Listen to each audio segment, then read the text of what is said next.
What's up, everybody? This is D Money with the Canes Insight Daily Podcast. Want to tell you about our good friends at Nijel and Levine Accident Attorneys. If you've been in a crash, someone you care about's been in a crash, you may be entitled to significant compensation. Don't go with a rookie. Go with somebody who knows the process, who has experts at every single stage of the process, who will treat you like family, who will make sure that you're protected, taken care of. Don't have to worry about anything except for getting the finest legal care and having your case handled by the absolute best. Take back control of your life. 1-800-747-FREE, 1-800-747-3733. Also want to talk about my friends at Canes WR.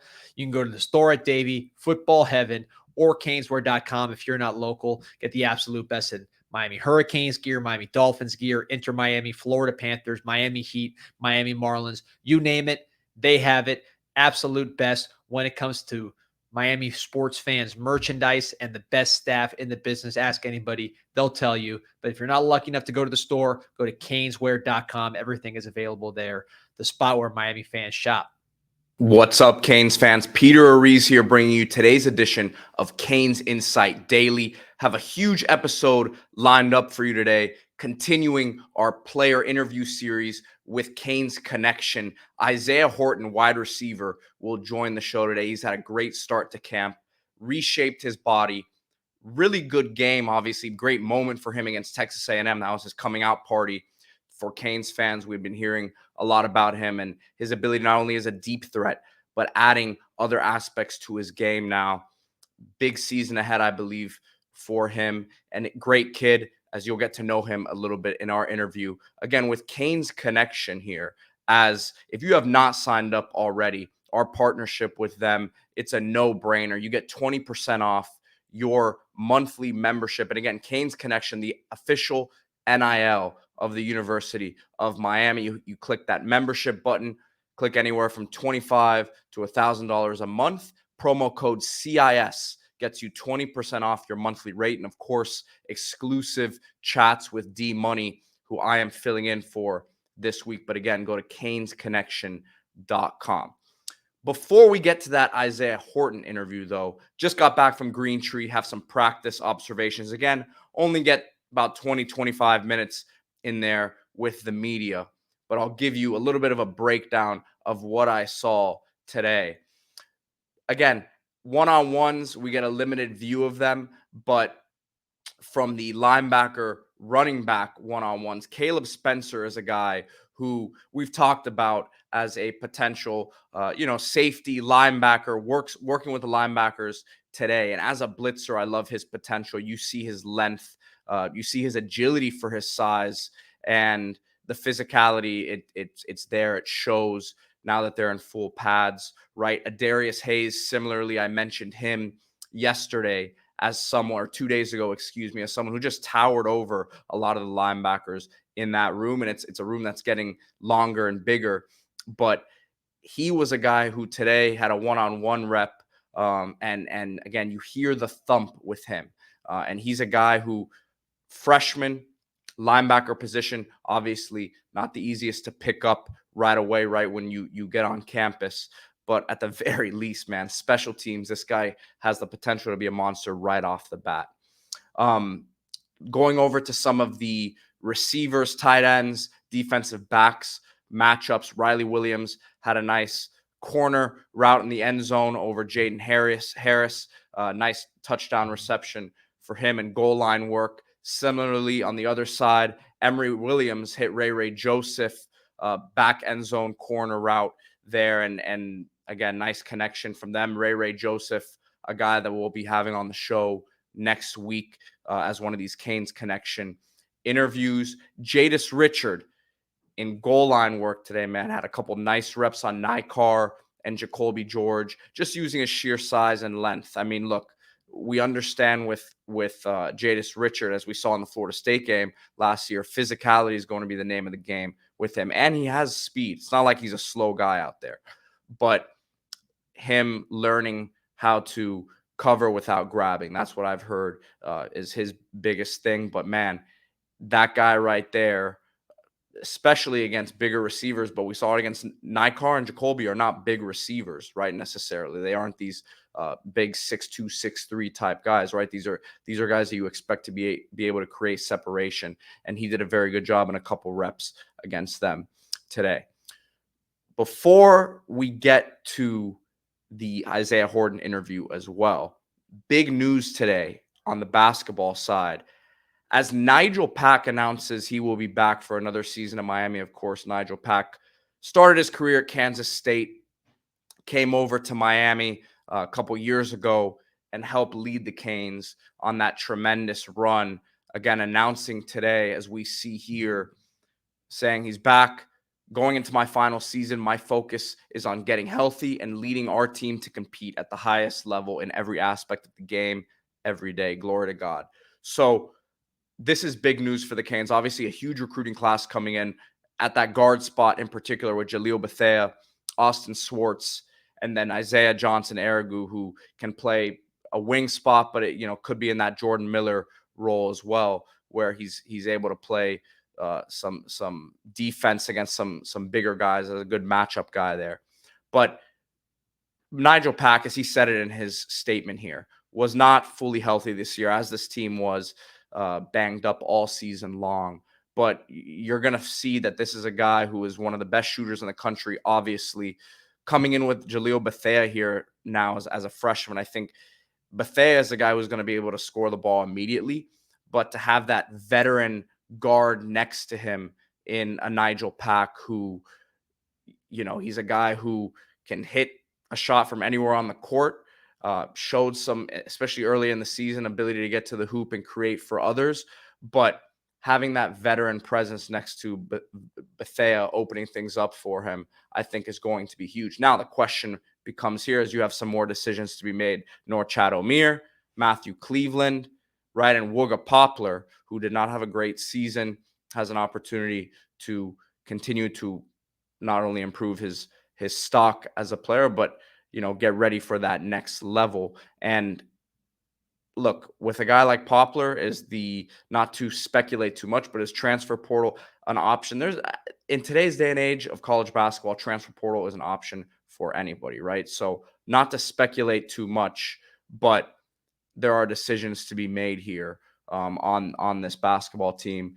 But nice group could be coming back here. I think Omier and Cleveland are huge, huge, huge in the grand scheme of things here. But as I said, Jaleel Bethea, I think he's a guy who immediately, as a guy who's already getting mocked as a top 5 pick in this draft, named Gatorade Player of the Year in the state of Pennsylvania as well. So big decisions coming up the next few weeks here for some of these Hurricanes. And of course, Coach L working already in the transfer portal. I'll have Luke Chaney on again in the next couple weeks here to kind of take a look at things across the country. But very interesting things ahead here for Coach L and his program. I expect them to bounce back. There's no doubt about that. So coming up next here on the Canes Insight Daily Podcast, wide receiver Isaiah Horton joins the show. We are here live with Canes Connection athlete Isaiah Horton.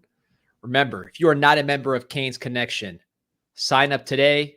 Use promo code CIS, get 20% off and access to a free private Zoom chat with exclusive information on the team. And you can support student athletes like Isaiah right here. So Isaiah, man, appreciate you joining us. Yes, sir. Thank you. So obviously you got the new number, but also just a new look. Talk about the work you've been putting in physically in the off season. Yes, sir. Definitely. I've definitely been putting the work in, ever since I've got here. And, just yesterday, you just saw a little glimpse of what I can do. I trust in my ability. I trust in myself, but it's new to you guys because you haven't really seen it. And I'm just excited to show you guys like what I can bring and what I can contribute to this team this year. Yeah. For those that weren't there yesterday, Isaiah was running behind first team defense, some beautiful deep balls, pretty nicely thrown deep balls too, man. So what about that quarterback that's throwing you the ball? Yeah, Cam's amazing. He's just a natural quarterback. He's a great leader. He has great leadership skills on the field. He orchestrates our offense amazing. You can understand what he's doing, and that's a big part of our offense. If you can understand what you're doing before you do it, then you'll really find success. And just real quick, just before we get back, I wanted to, you were talking about the work you've been putting in the off season. I know they did that. I seen on social media, the updated height, weights, and all that. What are you up to these days? What was the latest measurement that they put out for you? Latest measurement for my height, I'm 6'3.5", 6'3.5", and then my weight is I'm 208 pounds. Isaiah, I'll say one thing. Canes fans have seen it. We saw it last year against Texas A&M. Obviously, that was kind of your first big play where you introduced yourself to the college football world. Mm-hmm. Take me back to that moment, that game, that play itself, right? And kind of how you're trying to build on that play and make more just like that. So basically, yeah, it's just like all the work I've been putting in the offseason, all this time. And it's like, Zay, you're finally in the moment. This is your moment. This is your opportunity. Don't let it pass you by. So I was just like, my number was called. The play was called for me. Tyler says, "Hey, I'm coming to you." It just clicked. Like, I was like, whatever happens, I'm going to come down with this ball and I'm going to score, because, like, that's what the team needed. That's what we needed. And I'm a team player, and I'm going to do whatever I got to do for my team. In terms of that next step that you're trying to take, right, in particular with your game, what has been the biggest focus for you this offseason? The biggest focus for me this offseason, taking that next step is just being accountable, being consistently consistent, making those plays every day. I can't just make it here and there and then I'll fall off. No, I need to stay consistent with that so my coaches, my teammates, the whole community, the whole organization can trust me and count on me. You mentioned accountability. From what I understand, you grew up in a military household. How was that growing up with that kind of discipline? It was really good. My dad, he stayed on me. My mother did as well, but my dad was the one who was in the military. And yeah, he instilled discipline in me. He instilled hard work, because if you don't work for anything, you're not going to get anything out of it. So you got to put the work in. And just having that background and having my parents, they weren't on my back, but they were there. You know what I mean? So it was like every time I messed up, they corrected me. They handled me in their way, and I appreciate them to this day for it. And they still continue to do it. Isaiah, let's talk a little bit about the Canes connection. Obviously, this is our partnership with them. And again, thank you to them for setting this up, and grateful for the opportunity to talk to you. But let's talk about the opportunities that the Canes connection has provided you in your time working with them. Yeah, Cane Connections provided a lot of opportunities for me. For one, for being a kid, not from Florida, I'm from Nashville. They created opportunities for me to like get involved in the community more. Just going to different schools, hanging out with kids. That's one thing I want to do more. I want to get involved in the community, because, like I said, I'm not from Nashville, so it's like when kids and then they come to practice, it's like I don't really know how to talk to them because I don't know them. And that's one thing Canes Connections they provide for me, is an opportunity to connect with the community, for sure. Isaiah, you 6'4", 208. Is there any receiver that's got a similar build to you, or just a game that you like that you try to pattern your game after or take things from? I would say CeeDee Lamb. So when he was at Oklahoma, I look at his game a lot, and I kind of compare him to me as well. I watch his film a lot. Calvin Ridley with route running, I would say that's how I would compare myself with route running. And then, just with contested catches, I would say Julio Jones. Isaiah, something we like to do with the guys here is we pull up old basketball clips or other sports, right? So there's limited stuff out there on you, but I'm going to pull up. We have you hit a couple threes in this game against Laverne High School. Yeah. Let's get the breakdown of your game a little bit on the basketball court. Oh, yeah. See, well, yeah, I used to be that. I would consider myself a shooter. As you can see, I'm a spot-up shooter. Corners especially, that's my special spot.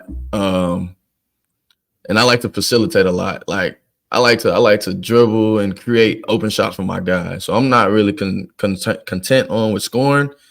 But when I feel like I need to score, I'll just go get the ball and I'll just go do my thing, go to work. That's interesting, man, because most receivers, they're trying to, get on the fast break, jam on people, catch. Oh, yeah, for sure. Yeah, for sure. That's another thing also.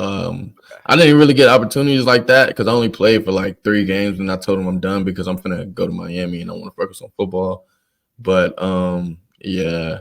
just playing like ball with my friends and stuff, that's really what I like to do. You still play now in Miami? Oh, yeah, for sure. All For right, sure. all right, Whenever all I just right. want to Now stay. that we're into this conversation, give me the top 3 hoopers on the team right now. Inez Cooper, me. Inez Cooper, me. Then I would say for number 3, I'm gonna give it to. Dang. Who I'll I'm tell gonna you give it what, to? you said Inez real quick. So he must be, I mean, he must be big Jokic out there. I don't know. Dead eye from the 3. Okay. It's dead eye, and then it's that big body. You got him in the post, but that 3 ball is different with Inez. But who would I put at number 3? Let me see. Because everybody I played with last year, they're either gone or So Right. I'll probably say Chikari. Okay. All right. I'll give There it we to go. Chikari. So listen, this is your Yeah. 3rd year in Miami, so you're like a Floridian at this point. Mhm. Tell me about just the adjustment to Miami and what you like about living here for part of the year. Yeah, I like the culture here. It's different. It's a mixture of a lot of different ethnicities here, and it's time goes by really fast in Miami. So that was a big adjustment I had to make from coming from Nashville to here. It's like you look up, time's just gone. So it's just like it helps you more. You got to prioritize your time more, and you just got to learn how to handle it more. So I just say that's an adjustment I had to work on. Now, listen, when you're not, burning Texas A&M DBs and catching these long touchdowns, which is what everybody else sees. If I ask someone who knows you off the field, what's the first thing they're going to say about Isaiah Horton? What would that be? What type of person are you off the field? I'm very laid back. I'm chilled. I'm in whatever I'm invested in at that point in time. That's what I'm invested in. So right now it's school and football. So outside of football, I mean, I'm really not doing football. I'm always doing football because that's what I'm invested in. That's what I want. And but outside, I'm chill. We can hang out. Great vibes, great energy. I will never bring your energy down. I'm always trying to pick you up, and I'm good at seeing people's energy, especially my teammates. I can. A big indicator is a little head down. You walking around moving like, bro, you're blessed. You're living. You're here in Miami. Like, I'm the type of guy who's always going to try to encourage you to, look at the good and because it's always good in every situation, even if it's bad. I'm gonna just try to show you the good. That's the type of person I am. Wise words there for sure, Isaiah. I mean, you mentioned a couple more things here before we wrap it up. You mentioned school. What do you study right now, and what do you foresee life after football looking like? Any professions that you're particularly interested in? Well, I'm a sports admin major right now with a minor in communications. So, I just want to stay around the game. It's a game I love, a game I've been playing all my life, so I'm not really life after football, I'll just probably, just stay around the football area if it's a coach, broadcasting, whatever it has to be. I just want to stay around the game. Listen, man, if you ever want us to come to the studio, take my job. Go ahead, take it, man. Get your practice in because you're doing an awesome job here for the camera. So, music-wise, I'm old, so I don't know what's going on. But what kind of music you listen to before games to get in the mood? That's a good one. Well, see, my music taste is kind of like all over the place. So, a person I listen to a lot before the games is, I would say, Ken Carson or Destroy Lonely. These two artists, they're very different. It's just something about their music that gets like, it just clicks with me, especially before a game because we play a physical game.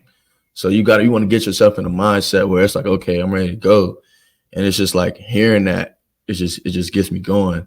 But then also I like to ease myself and mellow down. So like Ocean Eyes, if y'all know that song, I listen to something like that, real smooth, real calm, real laid back. I'll throw some R&B on. And so I'll switch it up. So like on the bus over to the game, I'll have something calm, smooth, relax my head, get my mind right. Then as soon as we get off the bus, I'll probably put on the song of the week. Everybody had a song of the week, so walking through the Canes walk. Then when we get in the locker room, that's when Ken Carson, Destroy Lonely comes on. And I'm like, yeah, it's time to go. Let's go mode. Let's do it. I'm gonna have to play some Ken Carson for Danny after this. His head's gonna be spinning. Those beats, Yeah, might be a little too much for him. yeah, sure. So Isaiah, we appreciate your time today. D, anything else that you have to ask here? No, just thank you. Thank you for joining us. And again, appreciate all the folks who contribute to Canes Connection. Your support. These are the kind of student athletes that you're supporting. And again, Isaiah, really appreciate you joining us, man, and giving us your time, and have a great season. Yes, sir. Thank you. I appreciate you all.